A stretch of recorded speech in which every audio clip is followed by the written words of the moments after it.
बिस्मिल्लाहिर्रहमानिर्रहीम, अस्सलाम वालेकुम। कैपिटल टॉक में खुशामदेद। पाकिस्तान और भारत में एक और जंग का ख़तरा बढ़ चुका है और ख़तरा जो है उसके बादल आपके और हमारे सर पे मंडला रहे हैं, लेकिन शायद हमें नज़र नहीं आ रहे। तो आज हम आपको बताएंगे कि पाकिस्तान और भारत के दरमियान एक और जंग के जो ख़तरात हैं ये क्यों पैदा हुए हैं और इन ख़तरात का मुकाबला हमें कैसे करना है। आप जानते हैं कि पाकिस्तान और भारत के दरमियान पहली जंग कश्मीर पे हुई थी 1948 में, दूसरी जंग भी 1965 में हुई थी, इसकी वजह भी मसला कश्मीर था।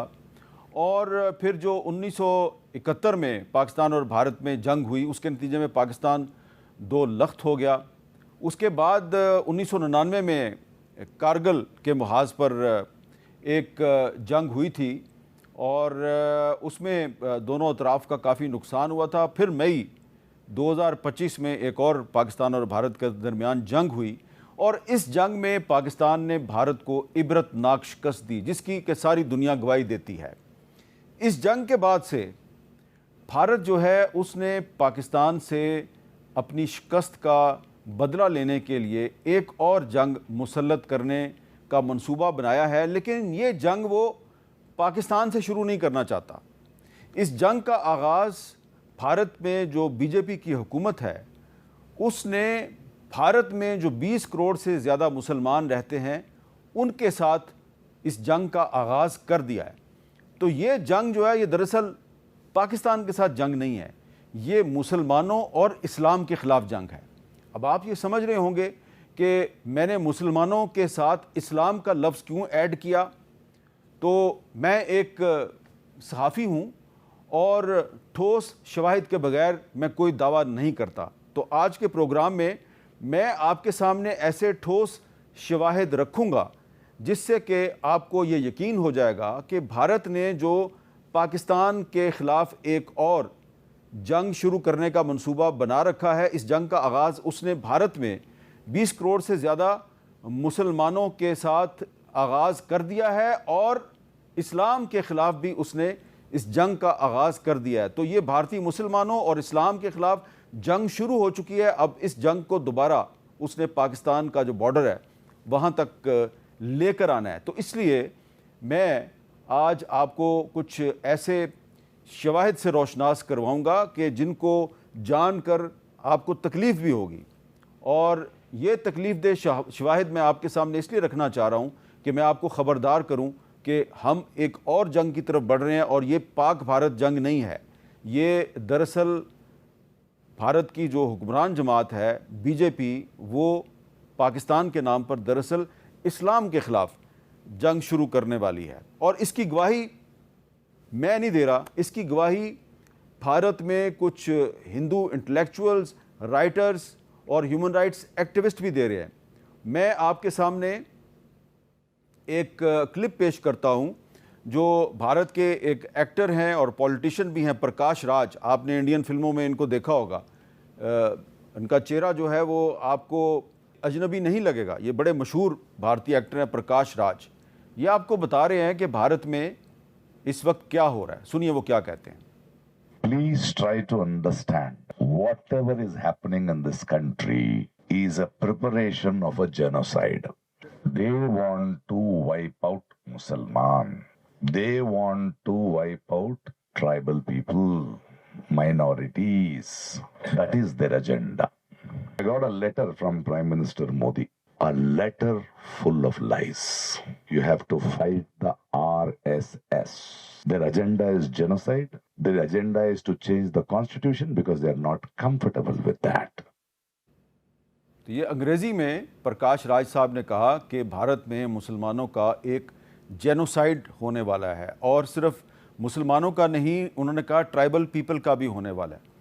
आरएसएस का उन्होंने जिक्र किया है। तो जो आरएसएस है ये भारत के तमाम मुसलमानों को, क्रिश्चियंस को, सिखों को और दीगर मज़ाहब से जो ताल्लुक़ रखने वाले लोग हैं इन सब को हिंदू बनाना चाहती है। और ये इनकी जो तहरीक है ये बड़ी पुरानी तहरीक है, शुद्धी तहरीक है। और ये तहरीक ही दरअसल 1947 में पाकिस्तान के क़याम की वजह बनी थी। अब जो मैंने आपको प्रोग्राम के आगाज़ में कहा कि ये दरअसल भारत के जो इंतहा पसंद हिंदू हैं उन्होंने पाकिस्तान के ख़िलाफ़ नहीं बल्कि इस्लाम के ख़िलाफ़ जंग का मंसूबा बनाया है। तो इसकी मैं अब आपके सामने एक एविडेंस पेश करूँगा, और वो एविडेंस क्या है? ये है जी गाज़ियाबाद उत्तर प्रदेश का एक शहर है, और इस गाज़ियाबाद शहर का एक हिंदू इंतहा पसंद लीडर है जो कि एक मंदिर का पुजारी भी है, और इसका नाम है याति नरसिंगानंद सरस्वती। याति नरसिंगानंद सरस्वती जो है ये बदकिस्मती से कई मरतबा तौहीन रसालत का इर्तिकाब कर चुका है, मुसलमानों को कत्ल करने के लिए इंतहा पसंद हिंदुओं को उभारता रहा है। लेकिन अब इसने जो एक गुस्ताखी किया और एक झूठ बोला है, वो मैं आपको बताता हूँ कि वो क्या है, और मैं पेशगी माजरत चाहता हूँ कि ये इस किस्म के अल्फाज मुझे आपको सुनाने पड़े हैं, लेकिन क्योंकि मुझे अब एक्सपोज़ करना है कि भारत में इस्लाम और मुसलमानों के ख़िलाफ़ एक जंग का आगाज़ हो चुका है। तो ये जंग है क्या? तो ये आप देखिए याति नरसिंगानंद सरस्वती क्या कह रहा है। आज समय है इस्लाम के खिलाफ, इस्लाम के जिहाद के खिलाफ पूरी धरती को एकजुट करने का, पूरी धरती को लामबंद करने का। हिंदू राष्ट्र बहुत बड़ा स्वप्न है, वीर सावरकर का स्वप्न है, शिवाजी का स्वप्न है, लेकिन जो सपना हम सब की आंखों में होना चाहिए, केवल अफगानिस्तान तक नहीं, हमें मक्का के उस मंदिर को भी लेना होगा जहां महादेव की गंगा जमजम के रूप में बहती है। ये कह रहा है कि हमें सिर्फ अफ़गानिस्तान पे कब्ज़ा नहीं करना, बल्कि हमें कहाँ पे जाना है? खाना काबा तक जाना है, जहाँ महादेव की गंगा जमजम के रूप में बहती है। अब ये एक झूठ है, क्योंकि जो आब जमजम है वो तो हज़रत इब्राहीम के ज़माने से वो निकला हुआ है, और ये जो इसने दावा किया है कि ये इसके पीछे एक आइडियालॉजी है, क्योंकि इनका जो सावरकर के बाद एक हिंदू रहनुमा था, उसका नाम था पीएन ओक। उसने बहुत सी किताबें लिखी और उसने ये दावा किया कि ये जो मक्का है जहाँ पे अब खाना काबा है, यहाँ पे किसी ज़माने में एक हिंदुओं का मंदिर था, और ये बिल्कुल एक सफ़ेद झूठ है। और उसके इस दावे को किसी तारीख़दान ने और आर्कियोलॉजिस्ट ने इंडोर्स नहीं किया, लेकिन उसकी झूठ पर मबनी जो किताबें हैं वो किताबें आरएसएस में बड़ी पॉपुलर हैं। मोहन भगवत जो आरएसएस के सरबराह हैं वो इस पीएन ओक के पैरोकार हैं, और ये जो पीएन ओक है इसने एक तो ये झूठ बोला है कि जनाब ये मेरे पास इसका एक आर्टिकल है, ये इस आर्टिकल का उन्वान है was the Kaaba originally a Shiva temple. नौज़ुबिल्लाह, बिल्कुल झूठ है, ऐसी बात तो है ही नहीं, क्योंकि जो मुसलमान हैं उनको तो कुरान पाक की सूरह बकरा में ये बताया गया है कि ये जो खाना काबा है ये दरअसल हज़रत इस्माईल अलैहिस्सलाम ने और उनके वालिद ने हज़रत इब्राहीम अलैहिस्सलाम ने इसको तामीर किया था। और बाज़ जो मजहबी कुतब हैं जैसे तुरात है उसमें भी खाना काबा का जिक्र है। तो ये इसके पास कोई ठोस सबूत नहीं है पीएन ओक के पास। लेकिन ये जो याति नरसिंगानंद सरस्वती है, पीएन ओक है, ये सारे लोग जो हैं ये हिंदुओं को ये कह के भड़काते हैं कि जनाब ये जो जहाँ पे खाना काबा है ना, यहाँ पर एक हिंदुओं का मंदिर होता था और मंदिर के ऊपर खाना काबा जो है वो तामीर किया गया। ये एक बिल्कुल झूठी बात है। अब ये जो पीएन ओक है ये भी कहता है कि ये जो क्रिश्चियनिटी है ये दरअसल क्रिश्चियन नीति है। इसकी एक किताब जो है वो उसका नाम ही ये है, क्रिश्चियनिटी को इसने क्रिश्चियन नीति करार दिया है। ये किताब का टाइटल जो है वो आपको नज़र आ जाएगा। फिर ये कहता है कि जो ताजमहल है ये दरअसल एक हिंदुओं का मंदिर था, ये तेज महल है। तो ये इस किस्म के झूठ बोलकर ये मुसलमानों और इस्लाम के ख़िलाफ़ इन्होंने एक जंग शुरू करने का मंसूबा बना रखा है, और जंग जो है वो इन्होंने शुरू कर दिया है। अब वो जंग इन्होंने कैसे शुरू किया है? इन्होंने सबसे पहले तो मुसलमानों को और क्रिश्चियंस को ये धमकियां देनी शुरू कर दी हैं कि आप या तो अपना मज़हब तब्दील कर लें, सब हिंदू बन जाएं, वरना हम आपको ज़बरदस्ती इस मुल्क से निकाल देंगे, या फिर आपके लिए हमारे यहाँ कोई जगह नहीं, आपको कत्ल कर दिया जाएगा। और ये जो याति नरसिंगानंद सरस्वती है ये कई दफ़ा ये कह चुका है कि मुसलमानों को अगर ये हिंदू बनने के लिए तैयार नहीं है तो इनको कत्ल कर दिया जाए। अब जो एक आरएसएस ने और बीजेपी ने और जो दीगर हिंदू इंतहा पसंद तंजीमें हैं, उन्होंने जो एक कंपेन शुरू की है हाल ही में, वो कंपेन ये है कि हिंदुओं की जो मुख्तलिफ इंतहा पसंद तंजीमें हैं, उन्होंने सरकारी इदारों, पुलिस और सिक्योरिटी फोर्सेस की प्रोटेक्शन में मुसलमानों की मसाजिद को शहीद करने का एक सिलसिला शुरू कर दिया है। और आप देखें कि ये, क्योंकि पिछले दिनों जब ईरान की और अमेरिका की जंग शुरू हो रही थी, तो पूरा जो इंटरनेशनल मीडिया था उसका फोकस ईरान और अमेरिका की जंग थी। तो उसका फ़ायदा उठाकर जो आरएसएस है, बीजेपी है और भारतीय हुकूमत है, उसने भारत के मुख्तलिफ इलाकों में मुसलमानों की मसाजिद को शहीद करने का सिलसिला शुरू कर दिया, ताकि जो इंटरनेशनल मीडिया है उसकी तवज्जो इस तरफ ना जाए। तो सिर्फ जून और जुलाई के जो महीने हैं, इन महीनों में दर्जनों मसाजिद जो हैं उनको शहीद किया गया। जिन मसाजिद को शहीद किया गया है उनमें कुछ ऐसी मसाजिद भी हैं जो कई सौ साल पुरानी हैं। अब इस सिलसिले में मैं आपको कुछ तफसील बताता हूँ कि उत्तर प्रदेश, मध्य प्रदेश और पंजाब में बहुत सी जो मसाजिद हैं उनको शहीद किया गया। और सिर्फ एक साल में उत्तराखंड सूबे में जुलाई 2024 से लेके और जुलाई 2025 तक 337 मसाजिद, दरसगाहें और मदारस जो हैं उनको शहीद किया गया है। उत्तराखंड के इलाके में काशीपुर में एक रोज़ में 5 ज़ियारतों और मकबरों को शहीद किया गया।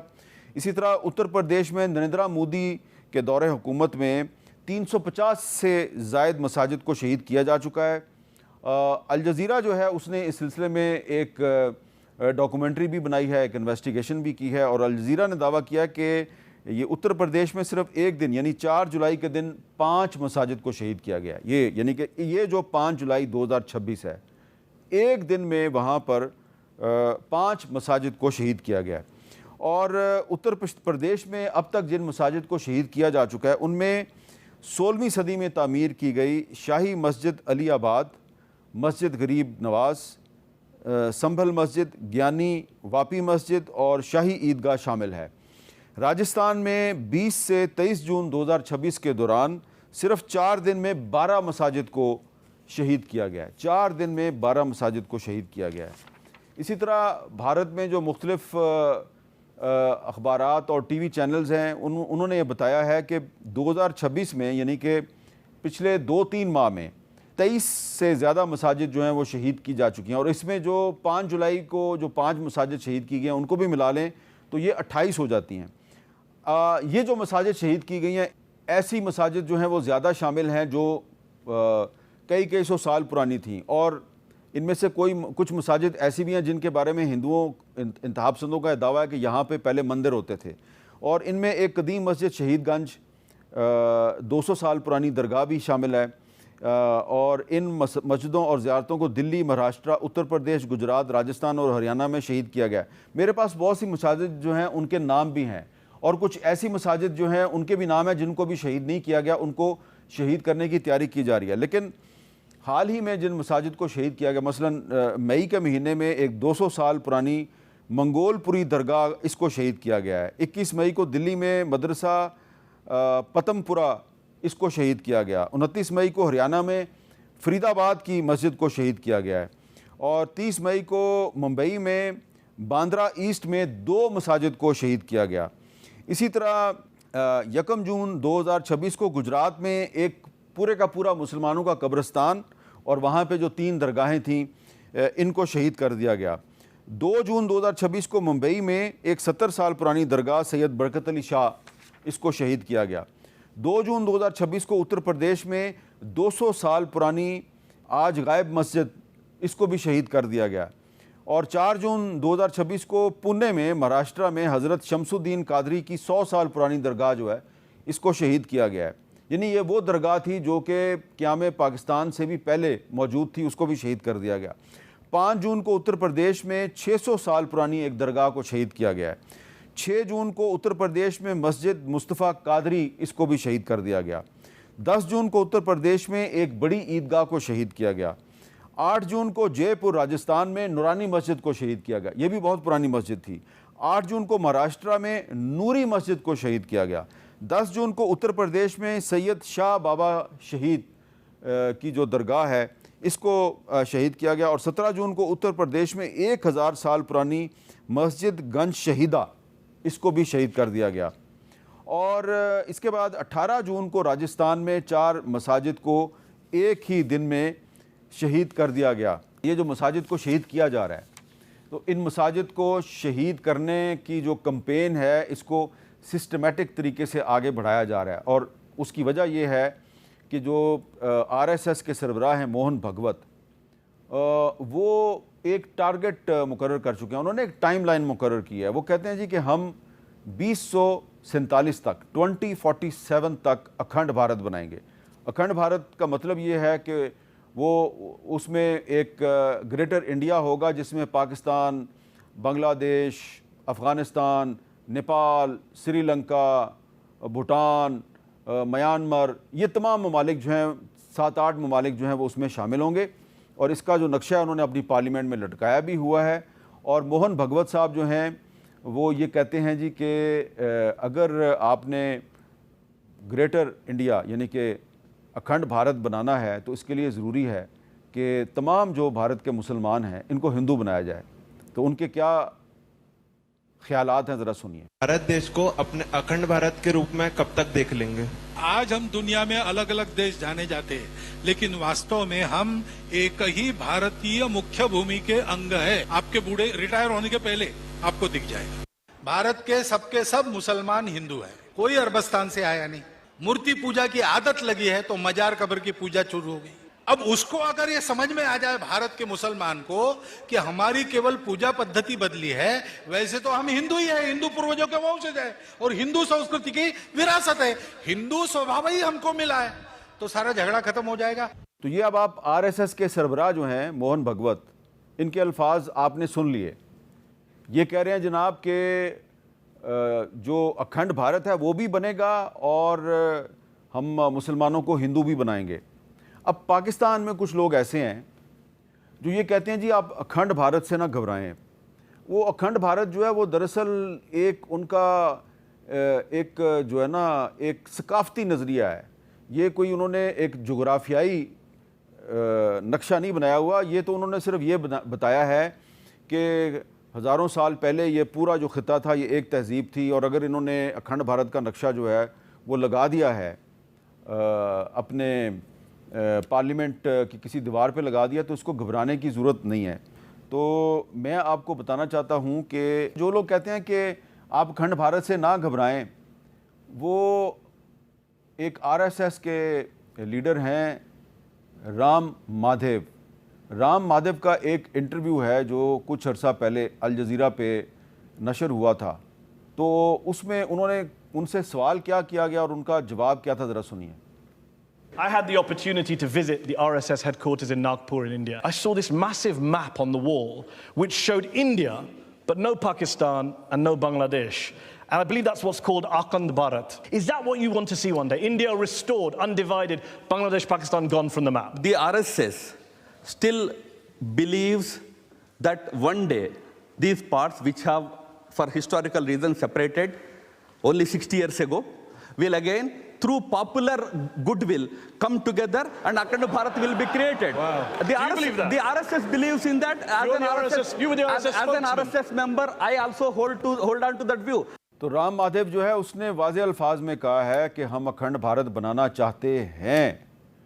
तो पाकिस्तान में वो लोग जो कहते हैं कि इससे घबराने की ज़रूरत नहीं है, उनको चाहिए कि ये जो राम माधव का इंटरव्यू है इसको वो बार बार सुनें और थोड़ी सी अपनी जो है ना स्टडी भी कर लें। कुछ मामलात पे इंडिया के साथ मुज़ाकरात के ज़रिए मामलात को तय करने में कोई हर्ज नहीं है, लेकिन सिर्फ इंडिया के साथ मुज़ाकरात का रास्ता हमवार करने के लिए सच को तस्लीम ना करना, ये मेरा ख्याल है कि ये मुनासिब नहीं है। तो इस वक्त पाकिस्तान में बहुत से ऐसे लोग हैं जो कि भारत के साथ चाहते हैं जी कि बातचीत की जाए, ट्रैक 2 किया जाए, ट्रैक 3 किया जाए, ज़रूर करें आप, लेकिन जब आप ट्रैक 2 में उनके साथ बैठते हैं तो उनसे ये भी तो पूछे ना कि भाई ये जो आपका अखंड भारत का नज़रिया है क्या ये इंटरनेशनल लॉ की खिलाफवर्जी नहीं है? ये उनसे कोई नहीं पूछता। और जब हम ये बात करते हैं अपनी हुकूमत के अहम लोगों के साथ तो ऐसा लगता है कि वो भी इसको कोई ज़्यादा ख़तरा नहीं समझते। अब इस वक्त जो भारत में जो हुकूमत है बीजेपी और आरएसएस जो हैं वो यकजान दो कालिब हैं। एक बीजेपी के रहनुमा हैं योगी आदित्यनाथ, ये एक भारतीय रियासत के चीफ मिनिस्टर भी हैं। इनके ख्याल में नऊज़ बिल्लाह आई लव मोहम्मद सल्लल्लाहु अलैहि वसल्लम, आई लव मोहम्मद कहना एक जुर्म है। कैसे है ज़रा इनके अपने अल्फाज में सुन लें। छोटे छोटे बच्चों को जिनके हाथों में कलम होनी चाहिए, जिनके हाथों में नोटबुक होनी चाहिए, जिनके हाथों में विज्ञान और गणित की पुस्तकें होनी चाहिए, उनके हाथों में आई लव मोहम्मद का पोस्टर देकर के, तख्तियां देकर के समाज में अराजकता पैदा करने का कार्य कुछ लोग कर रहे हैं। लेकिन सरकार इस प्रकार की अराजकता को कतई स्वीकार नहीं करेगी। यानी कि ये सरकार की बात कर रहा है कि सरकार इसको कभी स्वीकार नहीं करेगी, यानी कि ये हुकूमत की नुमाइंदगी कर रहा है क्योंकि इसका ताल्लुक बीजेपी से है, ये एक सूबे का चीफ मिनिस्टर भी है। तो अब आप मुझे ये बताइए कि भारत जो है, जो ये कहता है जनाब कि पाकिस्तान एक दहशतगर्द मुल्क है, क्या भारत में इस तरह के जो योगी आदित्यनाथ जैसे जो लीडर हैं बीजेपी के, क्या उनकी तरफ से इस किस्म के जो बयानात हैं ये दहशतगर्दी के ज़ुमरे में नहीं आते? कि अगर आप कहते हैं जी कि जो आई लव मोहम्मद कहना जो है ये जुर्म है सल्लल्लाहु अलैहि वसल्लम, मेरे ख्याल से तो ये दहशतगर्दी है। और सिर्फ यही नहीं कहता, ये बंदा जो है ये खुल्लम खुल्ला ये मुसलमानों के ख़िलाफ़ एक जंग की धमकी भी देता है। ये कहता है जनाब कि हमारी इनके साथ जंग ज़रूर होगी, हमारी इनके साथ कभी सुलह नहीं हो सकती, पाकिस्तान के साथ नहीं, मुसलमानों के साथ। धमकी पाकिस्तान को नहीं लगा रहा, भारत के मुसलमानों को धमकी लगा रहा है। सुने क्या कह रहा है। हिंदू अलग संस्कृति है, मुस्लिम अलग संस्कृति है, दोनों एक साथ नहीं रह सकती, दो संस्कृतियां कभी एक साथ नहीं रह सकती हैं। ये टकराव होगा, जरूर होगा, और जब दो संस्कृतियां एक साथ नहीं रह सकती, इसलिए इसका विभाजन असंभव ही है, अवश्य होना चाहिए। तो योगी आदित्यनाथ ने कहा कि हिंदू और मुस्लिम कभी एक साथ नहीं रह सकते, इनके साथ टकराव होगा और ज़रूर होगा, ज़रूर होगा। टकराव का उन्होंने आगाज़ कर दिया है। उन्होंने मुसलमानों की मसाजिद को शहीद करने का सिलसिला तेज़ कर दिया है। और ये जो उनका ऐलान जंग है ये सिर्फ भारतीय मुसलमानों और इस्लाम के ख़िलाफ़ नहीं, ये पाकिस्तान के ख़िलाफ़ भी है। आगाज़ उन्होंने भारतीय मुसलमानों की मसाजिद को शहीद करने से कर दिया है, आहिस्ता आहिस्ता वो पाकिस्तान की तरफ भी आएंगे।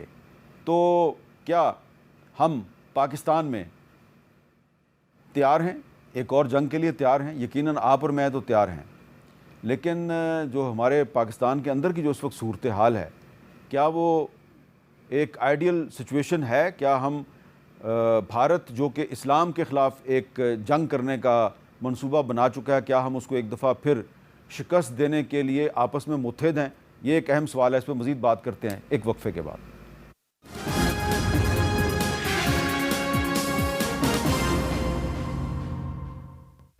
कैपिटल टॉक में दोबारा खुशामदीद।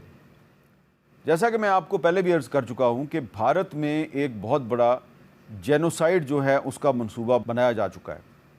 अच्छा, ये जो जेनोसाइड है इसके बारे में हमें काफ़ी इंटरनेशनल ह्यूमन राइट्स ऑर्गेनाइजेशंस जो हैं वो हमें ख़बरदार करती रही हैं कि भारत में एक बहुत बड़ा कत्लेआम होने वाला है। ये न सिर्फ मुसलमानों के ख़िलाफ़ कत्लेआम होगा, ये क्रिश्चियंस के ख़िलाफ़, सिखों के ख़िलाफ़ और जो दीगर मज़ाहिब से ताल्लुक़ रखने वाले लोग हैं उनके ख़िलाफ़ भी होगा। तो जेनोसाइड वॉच जो है वो एक इंटरनेशनल ह्यूमन राइट्स ऑर्गेनाइजेशन है। तो जेनोसाइड वॉच के डॉक्टर गेगरी जो हैं वो क्या कहते हैं, ज़रा सुनिए। India is in fact the second most likely country to have genocide in this coming year. The Home Minister of India calling Muslims termites. The founder of the RSS was a great admirer of Hitler.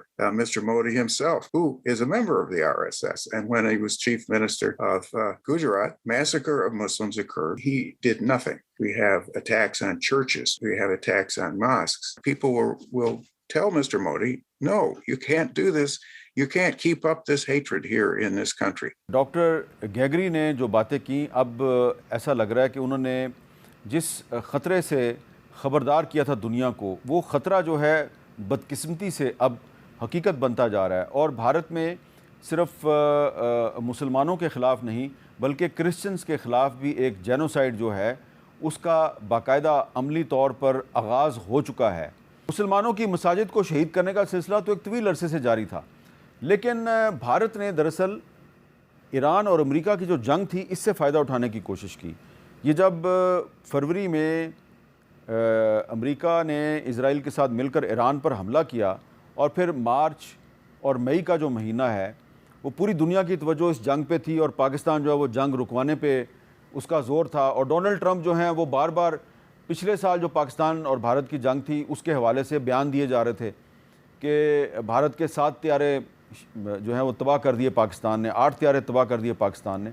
तो उन दिनों में जो भारत में जो BJP की हुकूमत है उसने मुसलमानों की मसाजिद शहीद करने की जो कैंपेन है वो तेज़ कर दी, क्योंकि उनका एक ख्याल था कि इस तरफ इंटरनेशनल मीडिया की तवज्जो नहीं जाएगी। लेकिन ये सिर्फ मुसलमानों की मसाजिद को शहीद नहीं कर रहे, ये जो भारत के जो मुख्तलिफ शहर हैं वहाँ पर जो क्रिश्चियंस के जो गिरजाघर हैं, जो उनके चर्च हैं, ये उनके ख़िलाफ़ भी कैंपेन चला रहे हैं। बहुत से जो क्रिश्चियन ख़ानदान हैं उन पर और क्रिश्चियन पादरियाँ उन पर हमले भी किए जा रहे हैं। और मैंने आपको पीएन ओक की किताब का हवाला दिया जिसमें वो कह रहा है जी कि ये जो क्रिश्चियनिटी है ये दरअसल जो इनका लॉर्ड कृष्णा था ये क्रिश्चियन नीति है, ये दरअसल वहाँ से निकली है, जो लॉर्ड कृष्णा की जो तालीमात है वहाँ से क्रिश्चियनिटी निकली है। तो वैसे तो ये एक झूठ है, लेकिन ये जो झूठ है इस झूठ के पीछे उनके मकरू अज़ाइम छुपे हुए हैं। वो ये झूठ बोल कर मुसलमानों को और क्रिश्चियंस को और सिखों को दोबारा हिंदू बनाना चाहते हैं। और इसीलिए हमें ये जो पीएन ओक और मोहन भगवत और योगी आदित्यनाथ जैसे लोग जो हैं ये जो भी झूठ बोल रहे हैं, गुस्ताखियाँ कर रहे हैं, हेट स्पीच कर रहे हैं, हम इसको इग्नोर इसलिए नहीं कर रहे उनके इस झूठ को, इन गुस्ताखियों को, कि इस झूठ और इन गुस्ताखियों के पीछे इनके मकरू अज़ाइम छुपे हुए हैं। इससे पता है चलता है कि ये दुनिया में सिर्फ इस्लाम के ख़िलाफ़ नहीं, क्रिश्चियनिटी के ख़िलाफ़ भी एक कैंपेन शुरू करना चाहते हैं। एक तरफ ये मुसलमानों और क्रिश्चियंस के ख़िलाफ़ कैंपेन कर रहे हैं, दूसरी तरफ ये जो दलित हैं, नीची ज़ात के हिंदू हैं, ये उनको भी वाइप आउट करना चाहते हैं, ये सिखों को भी ख़त्म करना चाहते हैं। और मैंने आपको पहले भी बताया कि ये जो पीएन ओक है, ये इसकी जो किताबें हैं ये किताबें आरएसएस में बड़ी पॉपुलर हैं और ये आरएसएस के जो मुख्तलिफ रहनुमा हैं वो इस पीएन ओक की किताबें पढ़कर फिर मुसलमानों के ख़िलाफ़ मज़ीद झूठ बोलते हैं, उनके ख़िलाफ़ मज़ीद नफ़रतें फैलाते हैं।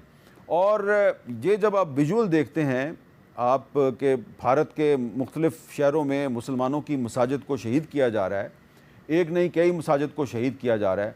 आप ज़रा सोचें कि इन मसाजिद को शहीद करने के जो विजुअल्स हैं ये आपको CNN पे क्यों नज़र नहीं आ रहे, ये आपको BBC पे क्यों नज़र नहीं आ रहे। कुछ ना कुछ तो रिपोर्टिंग हो रही है लेकिन उस तरीके से तवज्जो नहीं दी जा रही। मैंने जब इस सिलसिले में मुख्तलिफ जो इंटरनेशनल TV चैनल से ताल्लुक़ रखने वाले जो सहाफ़ी हैं उनसे बात की और उनसे पूछा, उनमें से कुछ ऐसे भी हैं जो इस वक्त इंडिया में मौजूद हैं, मैंने उनसे पूछा कि भाई आप ये वाक़यात को क्यों नहीं कवर कर रहे। उन्होंने कहा हमारा फोकस जो है वो ईरान और अमेरिका की जंग है, लेकिन अब आहिस्ता आहिस्ता वो इस तरफ आ रहे हैं। और इस तरफ क्यों आ रहे हैं, क्योंकि अब अमेरिका में भी कुछ थिंक टैंक्स ने ये कहना शुरू कर दिया है कि दरअसल भारत और पाकिस्तान एक और जंग की तरफ बढ़ रहे हैं। और ये जो एक और जंग है, इस जंग के हवाले से ये पहलू बड़ा अहम है कि हाल ही में एक अमरीकी कमीशन बराए बैनुल-अक़वामी मजहबी आज़ादी जो है उसकी रिपोर्ट बराए 2026 सामने आई है। और इस रिपोर्ट में उन्होंने ये कहा है कि हिंदू इंतहा पसंद तंजीम RSS और खुफिया इदारे रॉ पर पाबंदी आयद करने की ज़रूरत है, क्योंकि ये दोनों मिलकर भारत में जो मजहबी अक़लीतें हैं उनके ख़िलाफ़ जुल्म और ज़्यादती में मुलव्वस हैं। उन्होंने कहा है कि जी इन दोनों इदारों के असासे मुंजमद किए जाएँ और इनके अफराद को अमेरिका में दाखिल ना होने दिया जाए। हिंदुस्तान में मजहबी आज़ादी पर हमले एक सोचे समझे मंसूबे और एक नज़रिए के तहत किए जाते हैं। RSS की वजह से मुसलमानों, क्रिश्चियंस, दलितों और सिखों को खौफ और ख़तरात का सामना है। हिंदू कौम परस्त हजूम मुख्तलिफ रियासतों में मुसलमानों और क्रिश्चियंस को हरासा करते हैं और लोगों को इनके ख़िलाफ़ तशद्दुद पर उकसाते हैं। RSS ने महाराष्ट्र में मुग़ल हुक्मरान औरंगज़ेब के मज़ार को भी हटाने का मुतालबा किया है, जिससे वहाँ पर फसाद फूट पड़े। विश्व हिंदू परिषद के मुजाहरे में कुरान पाक की बेहुरमती की गई। और इस रिपोर्ट में यह भी बताया गया है कि उड़ीसा भारत की एक रियासत है, वहाँ पे हिंदू इंतहा पसंदों ने कुछ क्रिश्चियन फैमिलीज़ को फोर्स किया, उनको ज़बरदस्ती हिंदू बनाने की कोशिश की। जब उन्होंने इनकार कर दिया तो उन पर हमला कर दिया गया।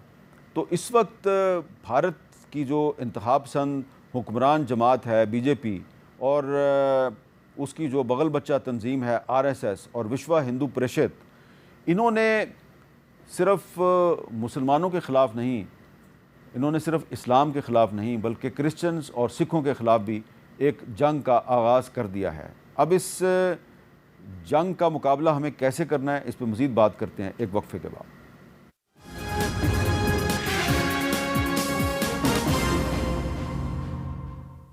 कैपिटल टॉक में खुशामदीद।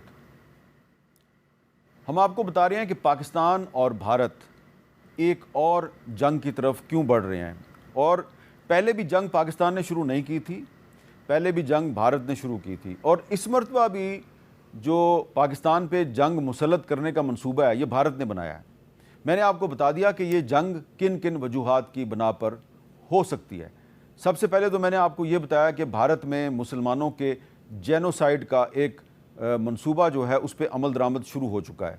मुसलमानों के ख़िलाफ़, क्रिश्चियंस के ख़िलाफ़, सिखों के ख़िलाफ़ जेनोसाइड का एक बाकायदा मंसूबा बनाया जा चुका है। और जो RSS है उसकी एक स्कीम है घर वापसी स्कीम। ये घर वापसी का मतलब ये है कि जितने भी मुसलमान, क्रिश्चियंस, सिख हैं ये वापस हिंदू बन जाएं, क्योंकि आप सब जो हैं वो मुसलमान, क्रिश्चियन या सिख बनने से पहले आप हिंदू थे, तो अगर आप दोबारा हिंदू बन जाएंगे तो इसका मतलब है घर वापसी। तो ये घर वापसी स्कीम जो है ये एक डिक्लेयर्ड पॉलिसी है RSS की, और इसीलिए RSS के सरबराह मोहन भगवत जो हैं वो खुल्लम खुल्ला कहते हैं कि मुसलमान दोबारा हिंदू बन जाएं, जो कि नामुमकिन है, ऐसा हो नहीं सकता। इसीलिए मुसलमानों की मसाजिद शहीद की जा रही हैं और इस्लाम के ख़िलाफ़ एक जंग का आगाज़ कर दिया गया है। और बहुत से जो हिंदू रहनुमा हैं उनके मैंने आपको एक रहनुमा का बयान भी सुनवा दिया। वो कहता है उसका इस सपना है कि जहाँ पे खाना काबा है नौज़बिल्ला यहाँ पर भी हिंदुओं का मंदिर होगा। अब इसमें मैं एक बात क्लियर करना चाहता हूँ कि ये जो कुछ भी BJP, RSS, विश्व हिंदू परिषद, योगी आदित्यनाथ, मोहन भगवत जो कुछ भी कह रहे हैं, ये सारे के सारे हिंदू इनसे इत्तेफाक नहीं करते। भारत के अंदर और बाहर बहुत से जो हिंदू हैं वो इनकी मुखालफत कर रहे हैं, और उन्होंने PNO के जो बहुत से दावे हैं उनको मुस्तरद भी किया है। वो कहते हैं कि ये PNO ने जितने भी दावे किए हैं ये झूठ पे मबनी हैं और उसके पास कोई तारीखी एविडेंस नहीं है जिससे वो ये साबित कर सके कि खाना काबा की जगह पर कभी कोई हिंदू मंदिर था। वहाँ पर ये आप जानते हैं कि वहाँ पर पहले कुछ बुत रखे गए थे जिनको के नेस्तो नाबूद कर दिया गया, लेकिन उनका ताल्लुक हिंदुओं के मज़हब के साथ नहीं था। ये जो अब एक हिंदुस्तान के अंदर, इंडिया के अंदर कुछ लोग ये कह रहे हैं जनाब कि हमने खाना काबा जो है उस पर भी कब्ज़ा करना है। आप ज़रा गौर करें तो इसका ताल्लुक बनता है ग्रेटर इज़राइल के मंसूबे के साथ, क्योंकि जो ग्रेटर इज़राइल है उसके जो सपोर्टर हैं ज़ायनिस्ट सुन्नी लॉबी, वो ये कहती है कि जहाँ पे मस्जिद अक्सा है यहाँ पर एक यहूदियों की पहले एक इबादत गाह हुआ करती थी, उस इबादत गाह पर यह मस्जिद अक्सा कायम की गई है। तो हमने मस्जिद अक्सा को शहीद करके तो यहाँ पर हमने उस इबादत गाह को दोबारा कायम करना है। तो कितनी सिमिलैरिटी नज़र आती है। ग्रेटर इज़राइल के जो हामी हैं वो इज़राइल में फ़लस्तीन को भी शामिल करना चाहते हैं, लेबनान को भी शामिल करना चाहते हैं, मिस्र को भी शामिल करना चाहते हैं, उर्दन, इराक़, सऊदी अरब के बहुत से इलाके, वो इन सब इलाकों पर कब्ज़ा करना चाहते हैं। और जो ग्रेटर इज़राइल का जो नक्शा है उसमें आपको सऊदी अरब के कुछ इलाके भी नज़र आते हैं। और इसी तरह ये जो अखंड भारत के हामी हैं, ये इनका सपना सिर्फ अखंड भारत बनाना नहीं है। मैंने इनके अल्फाज आपको सुना दिए। ये कहते हैं हमारा सपना है कि जहाँ पे जमज़म बहता है वहाँ पे भी हमारा कब्ज़ा होना चाहिए, यानी कि खाना काबा पर भी इनका कब्ज़ा होना चाहिए। तो क्या इस किस्म के लोग जो हैं, अगर उनको रोका ना जाए तो क्या पाकिस्तान और भारत में जंग नहीं होगी? यकीनन ये पाकिस्तान पर कोई जंग मुसल्लत करने के लिए कोई फॉल्स फ्लैग ऑपरेशन ज़रूर करेंगे, कोई ना कोई साजिश ज़रूर करेंगे, इल्ज़ाम लगाएंगे जी पाकिस्तान ने दहशत गर्दी कर दी। हालांकि आप इनकी बातें सुन लें, इनकी बातों से आपको दहशत गर्दी की बदबू आएगी। खुद दहशत गर्द हैं ये, यानी कि ये मुसलमानों को, क्रिश्चियंस को, सिखों को ज़बरदस्ती हिंदू बनाना चाहते हैं। इससे बड़ी दहशत गर्दी क्या होगी? लेकिन ये पाकिस्तान पर दहशत गर्दी का इल्ज़ाम लगा रहे हैं और इसी किस्म का कोई झूठा इल्ज़ाम लगा के ये दोबारा पाकिस्तान पर एक जंग मुसल्लत करेंगे। ये जो जंग होगी, इस जंग का असल मकसद क्या होगा? ग्रेटर इजराइल और अखंड भारत का जो मंसूबा है, इसको अमली जामा पहनाना। ये पहले भी अपने इस मंसूबे पे अमल दरामद नहीं कर सके, आइंदा भी इनका मंसूबा नाकाम होगा। लेकिन हमें इनके इन मंसूबों का मुकाबला कैसे करना है? अब आप देखें कि जो ग्रेटर इजराइल का जो मंसूबा है, उस पर इम्प्लीमेंटेशन का आगाज़ कर दिया है इजराइल ने।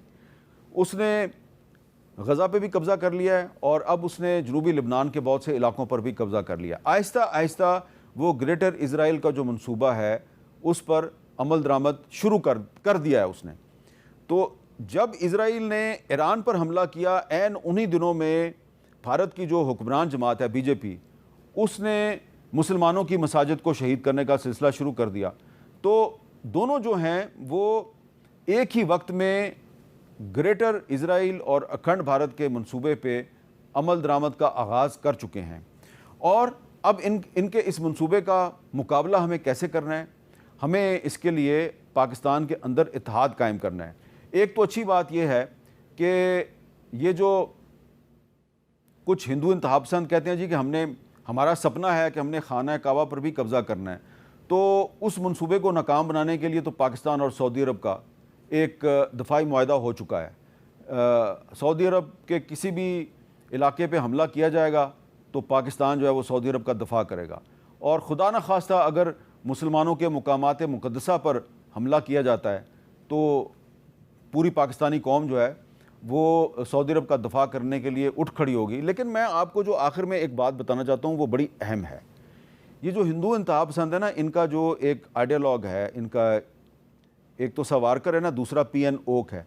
पीएन ओक ने एक और भी किताब लिखी है और वो उस किताब में कहता है कि इंग्लैंड जो है ना, ये भी पहले हिंदुओं का इलाका था। विक्रमादित्य की जो हुकूमत थी वो इंग्लैंड तक फैली हुई थी, और वेटिकन जो है, वेटिकन सिटी, वहाँ पे जो एक चर्च है, वो कहता है जी ये चर्च भी, इसकी ज़मीन भी हमारी है।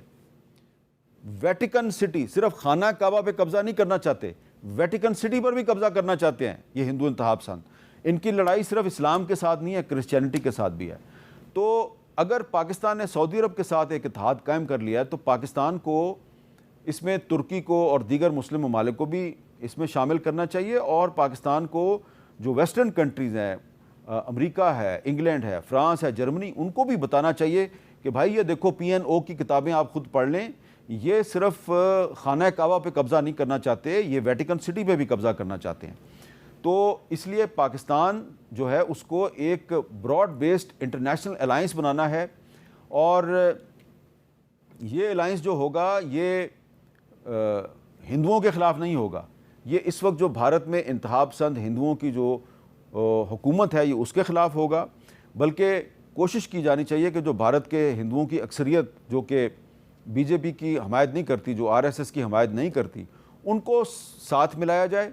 तमाम मुस्लिम ममालिक और तमाम जो वेस्टर्न कंट्रीज़ हैं, वो तमाम ममालिक जो कि समझते हैं कि वेटिकन सिटी उनके लिए बड़ा अहम है, उनको भी इस इत्तेहाद में शामिल होना चाहिए, और एक बहुत बड़ा एक इंटरनेशनल अलायंस कायम करके तो भारत की जो हुक्मरान जमात है उसको एक बड़े जेनोसाइड से रोका जाए। पाकिस्तान जो है उसने पहले भी जंग में पहल नहीं की, आइंदा भी पहल नहीं करेगा। अगर पाकिस्तान पे हमला होगा तो पाकिस्तान इस हमले का भरपूर जवाब देने की सलाहियत रखता है, लेकिन इसके लिए ज़रूरी है हम पाकिस्तान के अंदर भी एक इत्तेहाद और यकजहती पैदा करें। इस वक्त पाकिस्तान में वैसे ही यकजहती पैदा करने की ज़रूरत है, जो हमें मई 2025 में भारत के ख़िलाफ़ जंग के दौरान नज़र आई थी। वो जो यकजहती थी वो उसके बाद हमें बिखरती हुई नज़र आ रही है। और इस वक्त पाकिस्तान में मुख्तलिफ़ सियासी रहनुमा एक दूसरे के ख़िलाफ़ बयानबाजी कर रहे हैं, मुख्तलिफ़ सियासी जमातें एक दूसरे के ख़िलाफ़ नबर्द आज़मा हैं। तो ये जो मैंने सारी सूरत हाल आपको बताई है कि भारत में मुसलमानों और क्रिश्चियंस के ख़िलाफ़ एक बड़ा जेनोसाइड होने जा रहा है, और भारत के जो कुछ इंतहापसंद हिंदू हैं खाना काबा पर कब्ज़े का सपना देख रहे हैं। तो इनके इन नापाक सपनों को नाकाम बनाने के लिए हमें पाकिस्तान में एक दूसरे के साथ लड़ने की बजाय इन नापाक मंसूबों को, इन नापाक सपनों को नाकाम बनाने के लिए एक कौमी यकजहती कायम करने की ज़रूरत है। और इस ज़रूरत का एहसास हुकूमत को करना चाहिए, क्योंकि हुकूमत ही वो इक़दामात कर सकती है जिनके ज़रिए पाकिस्तान में ये जो अफरा तफरी, बेयकीनी, मारा मारी, एक दूसरे पे इल्ज़ामात की जो सूरत हाल है ये ख़त्म हो सकती है। और हुकूमत चाहे तो पाकिस्तानी कौम एक दफ़ा फिर मुत्तहिद हो के जो भारतीय हुक्मरान जमात है बीजेपी और RSS, इसके जो नापाक मंसूबे हैं उनको नाकाम बनाने के लिए पाकिस्तानी कौम को दोबारा मुत्तहिद कर सकती है और एक आलमी इत्तेहाद भी कायम कर सकती है। बहुत बहुत शुक्रिया।